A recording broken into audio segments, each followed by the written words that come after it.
একবার তাহাজ্জুদের সময় সাইয়েদনা আলী রাদিয়াল্লাহু তাআলা আনহু আর ফাতেমা রাদিয়াল্লাহু তাআলা আনহাকে ডাকতে গেলেন তাহাজ্জুদ পড়ার জন্য। কিসের জন্য? যে ডাকলেন, দরজায় কড়া নাড়লেন, আলী ওঠো, ফাতিমা ওঠো। কিন্তু সাইয়েদনা আলী রাদিয়াল্লাহু তাআলা আনহু বললেন কি জন্য উঠবো? আল্লাহ রাসূল সাল্লাল্লাহু আলাইহি ওয়াসাল্লাম বললেন তাহাজ্জুদের জন্য। আলী রাদিয়াল্লাহু তাআলা আনহু একটু কৌশল করে বললেন, আমাদের রুহু তো আল্লাহর হাতে। রুহু কার হাতে? আল্লাহ যখন রুহু ফিরাই দিবে তখন ঠিকই উঠবো, পড়বো তাহাজ্জুদের নামাজ, পড়বো রুহুটা ফিরে আসুক, পড়বো। একটু কৌশল করলেন।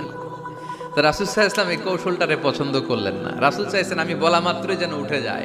রাসূল সাল্লাল্লাহু আলাইহি ওয়াসাল্লাম তখনও রেগে গেলেন। বুখারীর বর্ণনা, তিনি ফিরে আসতেছিলেন আর রাগে নিজের রানের মধ্যে চাপড়াচ্ছিলেন এরকম, ওয়াকার আল ইনসানু আকসারা শাইইন জাদালা। আরে মানুষ কত ঝগড়া করতে জানে, আরে মানুষ কত তর্ক করতে জানে, মানুষ যে কত ঝগড়া করে, মানুষ যে কত তর্ক করে, নিজের উপর নিজে ঝাল মিটাচ্ছিলেন রানের মধ্যে চাপড়াতে চাপড়াতে। সুবহানাল্লাহ পড়ে। আক্রমণ করলে রাখতেন না, ওটের নারী ভুঁড়ি চাপিয়ে দিলে রাখতেন না, কিন্তু ধর্মীয় বিধান লঙ্ঘিত হলে বিশ্বনবী রেগে যেতেন, চিল্লা এখন সুবহানাল্লাহ।